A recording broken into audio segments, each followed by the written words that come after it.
Music director Hrithik Singh.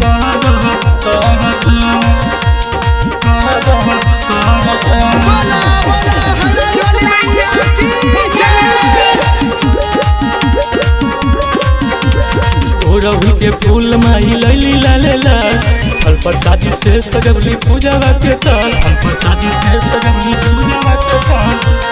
ओ रवि के फूल माई लैली लाले लाल फल प्रसादी से सजवली पूजावा के ताल। जगमग जगमग के दिया जरता जरता दिया जरता दुर्गा माई के पंडलिया सजवनी दौड़ पंडलिया गह गह करता दुर्गा माई के पंडलिया सजवनी दौड़ पंडलिया गह गह करता दौड़ पंडलिया गह गह करता।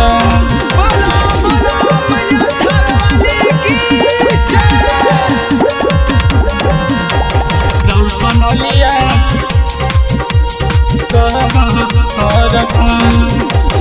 लिया प्रसादी माई करी न स्वीकारो नारियल से के दी अपन प्यारो नारियल से के दी अपन प्यारो।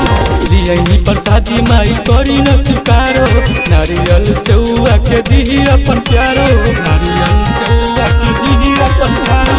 सतोरे बहिन के पूजा करता करता पूजा करता दुर्गा माई के पंडलिया सजवनी दौड़ पंडलिया गह गह करता दुर्गा माई के पंडलिया सजवनी दौड़ पंडलिया गह गह करता दौड़ पंडलिया गह गह करता।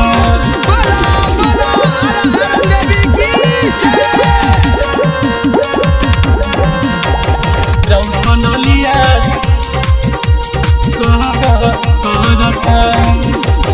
दिन दशहरा के नच झूम झूम के माई के चरनिया के बार बार झूम के माई के चरनिया के बार बार झूम के। दिन दशहरा के नच झूम झूम के माई के चरनिया के बार बार झूम के माई के चरनिया के बार बार झूम के। अभय अमृत पूजा करता करता पूजा करता दुर्गा माई के पंडलिया सजवनी दौड़ पंडलिया गह गह करता दुर्गा माई के पंडलिया सजवनी दौड़ पंडलिया गह गह करता। Meenakshi films recording studio Muzaffarpur.